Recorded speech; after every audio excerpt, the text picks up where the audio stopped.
সবাইকে শুভ রথযাত্রার শুভেচ্ছা জানিয়ে আজকের ভিডিও শুরু করলাম। আমি সায়নী। আজকে একটা কুকিং ভিডিও নিয়ে এলাম। কিসের ভিডিও বলুন তো? লাস্ট অবধি দেখতে হবে কিন্তু।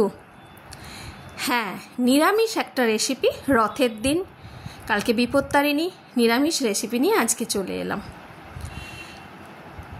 আনলাম বাড়িতে তৈরি সম্পূর্ণভাবে নিরামিষ আলুর দমের রেসিপি, যেটা আমার বাড়ির দিদি পিঙ্কিদির রেসিপি। পিঙ্কিদি এই রান্নাটা খুব সুন্দর করে, যার থেকে আমি শিখেছি, এবং এই রান্নায় দিদি মেন রোল পাঠ করেছে, আমি সাইড থেকে সহযোগিতা করেছি। এর জন্য কি কি লাগবে? জিরে গুঁড়ো, ধনে গুঁড়ো, শুকনো লঙ্কার গুঁড়ো, কাশ্মীরি লঙ্কার গুঁড়ো, হলুদ গুঁড়ো, চিনি, নুন নিয়ে নিলাম। একটা বাটিতে ভিজিয়ে নিতে হবে। আদা বেটে নিলাম বা কুড়ে নিলাম। গোটা টমেটো, সেটাকে পেস্ট করে নেব। কাঁচা লঙ্কা, চিনেবাদাম বাটা আগের দিন রাত্রির থেকে ভিজিয়ে রেখেছিলাম, আর কাজু বাদাম বাটা। ফোড়নের জন্য আমি রেডি করেছি কি পরে বলছি। আলুগুলো চন্দ্রমুখী আলু আধখানা করে কেটে নিয়ে তারপর ভেজে নিতে হবে। লো ফ্লেমে ভাজতে হবে, ঢাকা দিয়ে ভাজতে হবে। নুন হলুদ দিয়ে নেবেন। আর ভেজেই আলুটা মোটামুটি 80% মতো যাতে সেদ্ধ হয়ে যায় দেখতে হবে, চাপা দিয়ে ভাজতে হবে। যদি কেউ মনে করেন এটা রান্না করার পর তাড়াহুড়ো আছে, কুকারে একটা সিটি দিয়ে নেবেন, সেটাও করতে পারেন। কিন্তু অনেক সময় আমাদের তাড়াহুড়ো থাকলে সেটাও করা হয়। রান্নাটা করে নিয়ে পুরো কষিয়ে নিয়ে কুকারে দিয়ে অল্প জল দিয়ে সিটি দিয়ে নেওয়া হয়। তেলটা গরম হলো, এর মধ্যে ফোড়নগুলো একে একে দিয়ে দিলাম।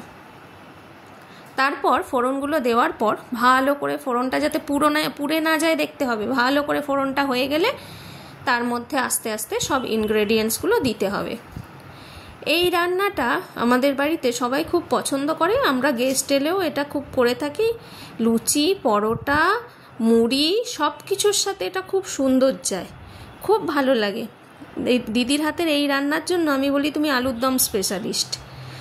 এই আলুর দম আমাদের সপ্তাহে একদিন করে তো হয়েই থাকে। আপনারাও বানিয়ে দেখবেন। অনেকে বলেন আলুর দম ভালো লাগে না, সেদ্ধ মনে হয় আলুটা পুরো কিন্তু ভেজে নিতে হবে। তেলও যে খুব বেশি ইউজ করা হয় তা না, অনেকটা আলু ছিল, তার আন্দাজে এই তেলটা দেওয়া হয়েছে। সব মশলাগুলো তেলের মধ্যে ধীরে ধীরে দিয়ে নিতে হবে। মশলাগুলো অনেক সময় ভিজিয়েও রাখি আমরা। এইগুলো দিয়ে নেওয়ার পর সমস্ত বাদাম টাদাম পেস্ট করে সব কিছু একসাথে দিয়ে যখন মশলাগুলো বেশ হালকা ফ্লেমে, লো ফ্লেমে কুক করতে হবে। তেল যতক্ষণ না ছাড়ছে ততক্ষণ অবধি কুক করতে হবে। দিয়ে যখন দেখবেন লাল রঙটা এসে গেছে, তেলগুলো ছেড়ে গেছে, নাহলে কিন্তু কাঁচা আদা, কাঁচা বাদাম বাটার গন্ধ ছাড়ে। সেই জন্য এটাকে খুব মাইনিউটলি দেখতে হবে যে মশলাটা কষানো হয়েছে কিনা। তেল ছেড়ে দিলে তারপর তার মধ্যে আলুগুলো দিয়ে অনেকক্ষণ ধরে কষাতে হবে। পুরো রান্নাটাই প্রায় লো ফ্লেমে হবে।